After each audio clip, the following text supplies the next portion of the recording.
आदर्श एक बहुत गरीब मजदूर था जिसके घर में उसकी पत्नी जूली और बेटी रिंकी रहा करती थी। पर अब गर्मियों का मौसम जाने को था और सर्दियों का मौसम आने को था। लेकिन आदर्श टूटी फूटी झोपड़ी में रहता था, जिसकी खिड़की से हवा आती थी और छत से भी।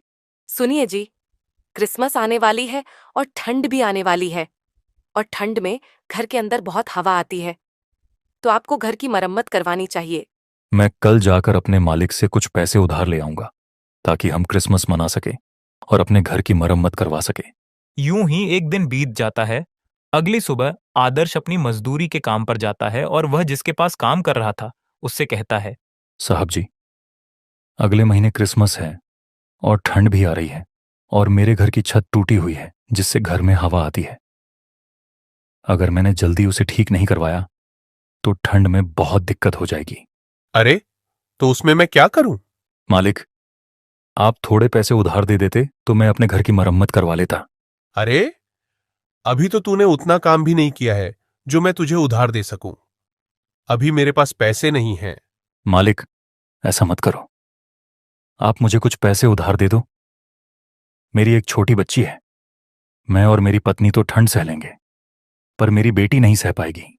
आदर्श की लाख मिन्नत करने पर भी मालिक उसे पैसे नहीं देता है।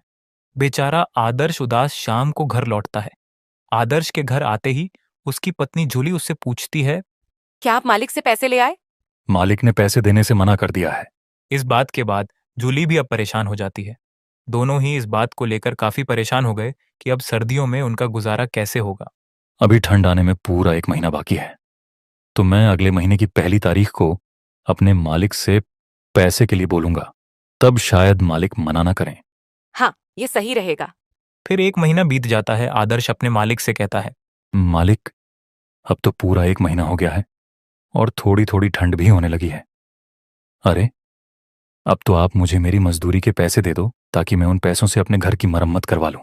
अभी मेरे पास सिर्फ ये 200 रुपए हैं, इससे ज्यादा नहीं है। मालिक, मैंने तो इस महीने एक भी छुट्टी नहीं की। इस हिसाब से तो मेरे ज्यादा पैसे बनते हैं।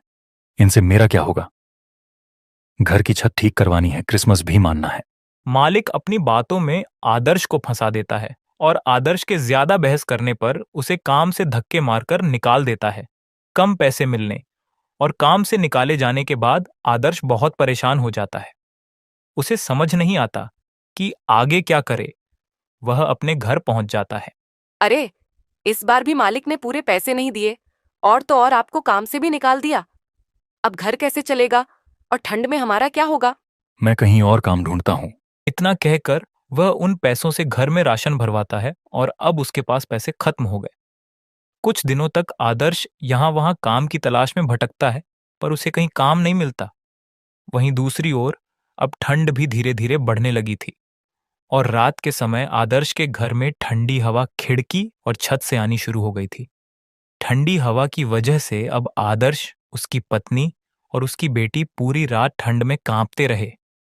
उनके पास एक ही कंबल था, अब उसमें भी ठंड नहीं रुकती थी।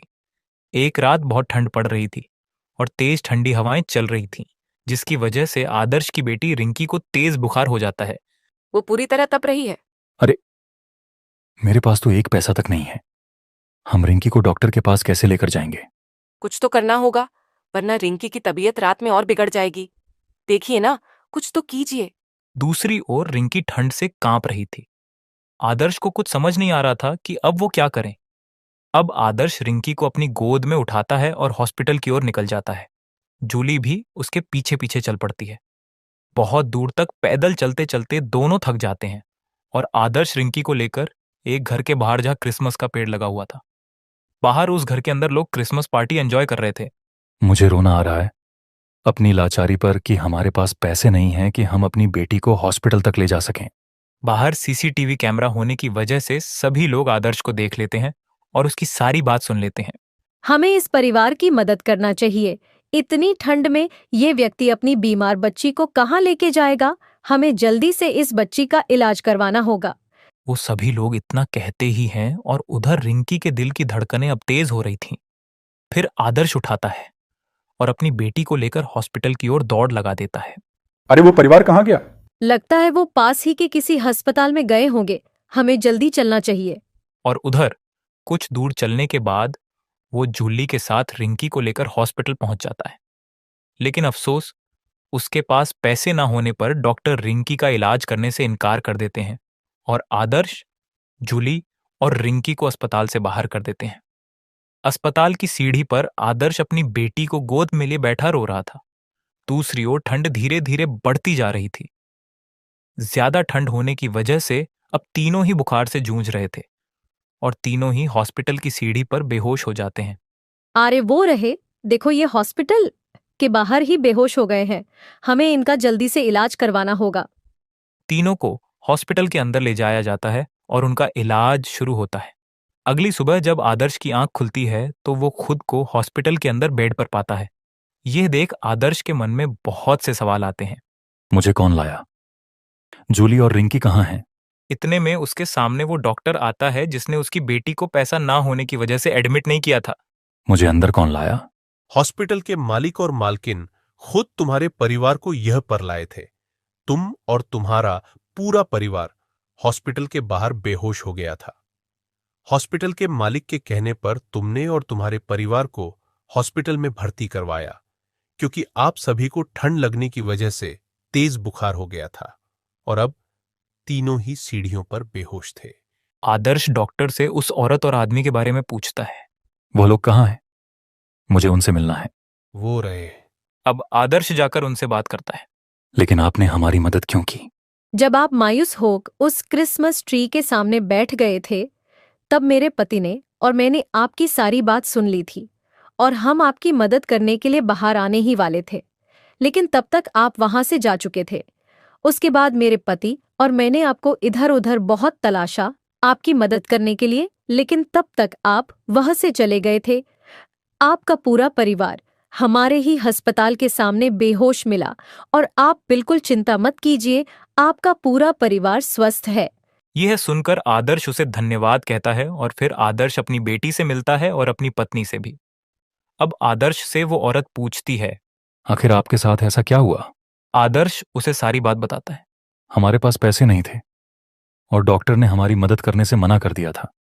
मेरी बेटी की हालत बिगड़ती जा रही थी। इसके बाद वह हॉस्पिटल के मालिक आदर्श और उसके परिवार की मदद करती है और आदर्श का घर भी बिल्कुल ठीक करवा देती है। अब आदर्श को गरीबी और ठंड दोनों से छुटकारा मिल जाता है और उसके बाद अगले साल आदर्श और उसका परिवार अच्छे से क्रिसमस मनाता है। जादुई क्रिसमस ट्री। मम्मी देखो, मैंने अपने गुल्लक से पैसे निकाले हैं। मैं इस बार क्रिसमस ट्री खरीदूंगी। वाह मेरी प्यारी बेटी, तुमने तो पहले ही सब सोच रखा है। हाँ मम्मी, लेकिन इस बार ट्री पर ढेर सारे लाइट्स और सजावट भी चाहिए। और सांता से क्या मांगेगी? चॉकलेट या खिलौने? तुम चुप रहो, मैं तुम्हारे लिए कुछ भी नहीं मांगूंगी। ठीक है, तुम दोनों लड़ो मत। चलो बाजार चलते हैं। ये देखिए, नया क्रिसमस ट्री आया है। इसमें पहले से ही लाइट्स लगी हैं। ये वाला चाहिए, कितना सुंदर है। ठीक है, इसे पैक कर दो। आपको ये ट्री बहुत खुशी देगा, बस इसे अच्छे से संभाल कर रखना। अरे ये कैसा दुकानदार है, ऐसे क्यों बोल रहा है?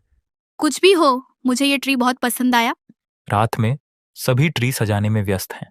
अचानक ट्री की लाइट्स अपने आप जलने लगती हैं। ये क्या? मैंने तो अभी स्विच ऑन नहीं किया था। मम्मी ये क्या हो रहा है? ट्री अपने आप कैसे जल गया?